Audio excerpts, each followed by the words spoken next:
Deputy Speaker, it's an honour to be speaking in the main chamber in this Parliament, as Mr Speaker told us the other night at his reception, the gayest Parliament in the world.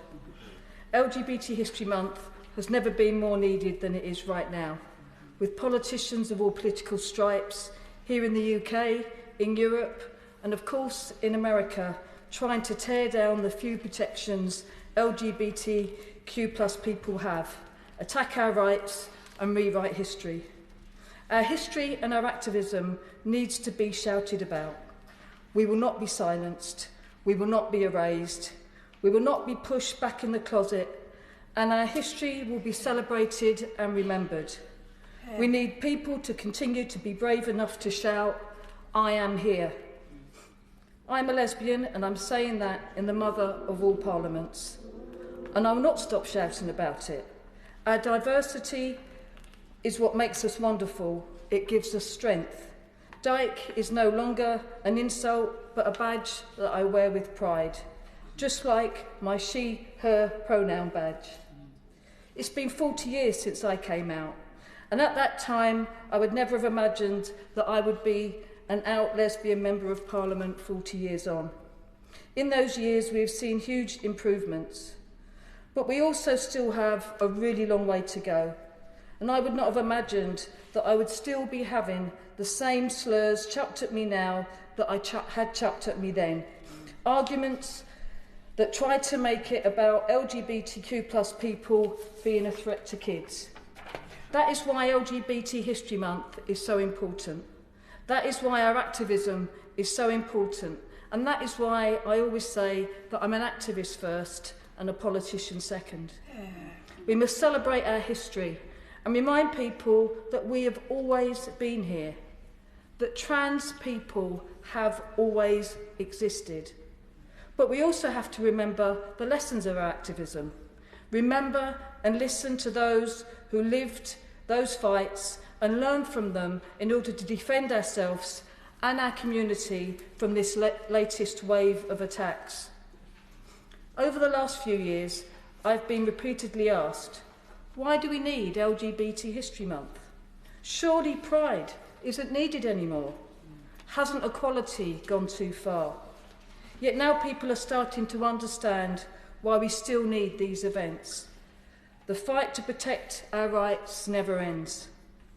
Yet even this week, there are far too many people who are still making those types of comments.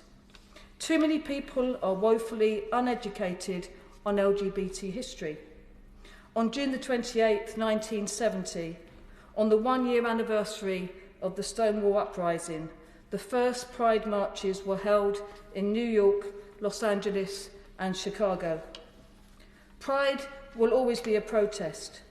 Pride events are where our community, in all our diversity, make ourselves visible, stand up for our rights, our identities, and our very existence. It is where we use our voices and where allies show up in solidarity. Pride events are needed for LGBTQ+ visibility and solidarity, to celebrate the milestones achieved in the fight for equality and to remind us of the struggles that remain.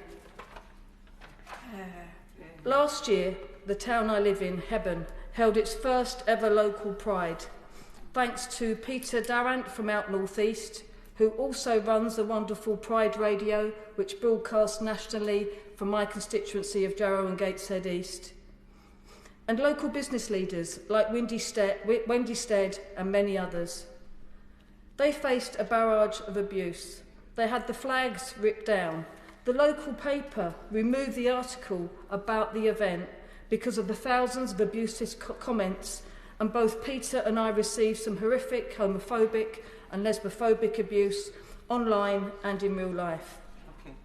I'm proud to say Peter, Wendy and the team are ensuring the local Pride goes ahead again this year, and I will be there. Yeah. But we need to see more solidarity from people in the face of this hatred, and we need to ensure Pride events are in every town and every city.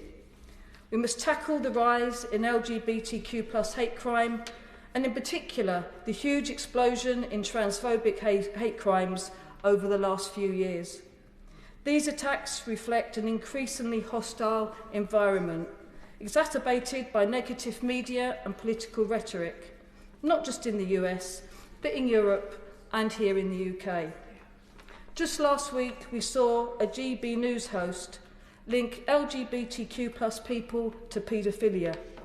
And previously, we had the leader of the opposition refer to trans people as an epidemic. And as I've reminded her before, the definition of which is a widespread occurrence of an infectious disease. It's no wonder with language like that under the last Conservative government, the number of hate crimes committed on the basis of sexual orientation increased from around 4,000 in 2011-2012 to nearly 23,000 in 2023-24. This is a disgrace, and I'm pleased our government has promised to tackle hate crime by ensuring that LGBTQ+ hate crime constitutes an aggravated offence. And I have to echo the words of the chair of the Women and Equality Select Committee. It's so disappointing to see not one opposition MP on our backbenches here today. Previous Labour governments have ensured equality was at their heart, and I'm so pleased that our first ever out lesbian minister, the Right Honourable Member for Wallasey, is continuing that work as a minister in this government. And I also want to pay tribute to the work of the Minister for Equalities leading our debate today, for making sure that we had this debate in government time, as well as for everything that she is doing to deliver a fully inclusive ban on so-called conversion practices. I'm proud that our government has been clear that these conversion practices are abuse.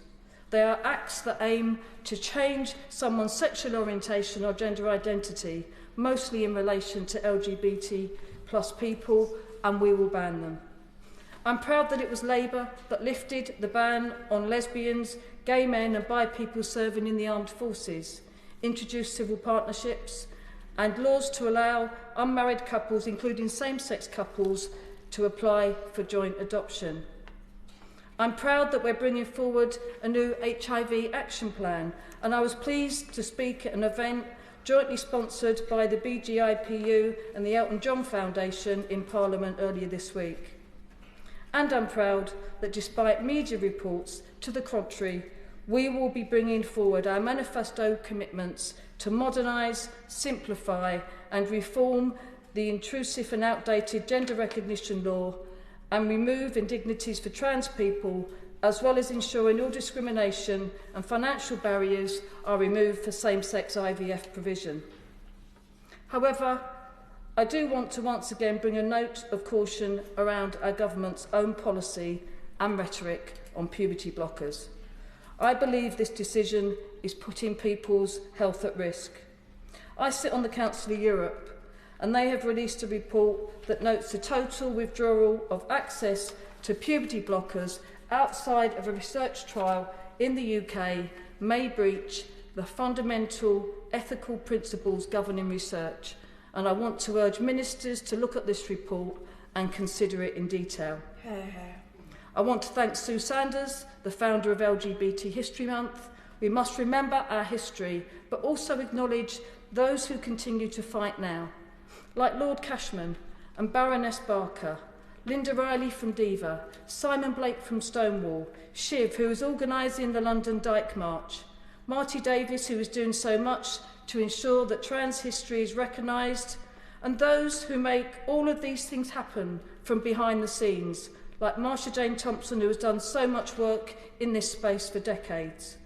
You are pushing for our history to be remembered, for our rights to be defended, and it is you who will be remembered in future history books. And Madam Deputy Speaker, I want to thank you for being such a great ally, for co-hosting the first all-trans panel with me in the last Parliament, giving trans people a voice, and co-hosting events during Lesbian Visibility Week with me also. Our collective efforts can, do and will continue to make a difference by standing together, advocating for change and supporting organisations that champion LGBTQ+ rights, we can create a more inclusive and just world for all.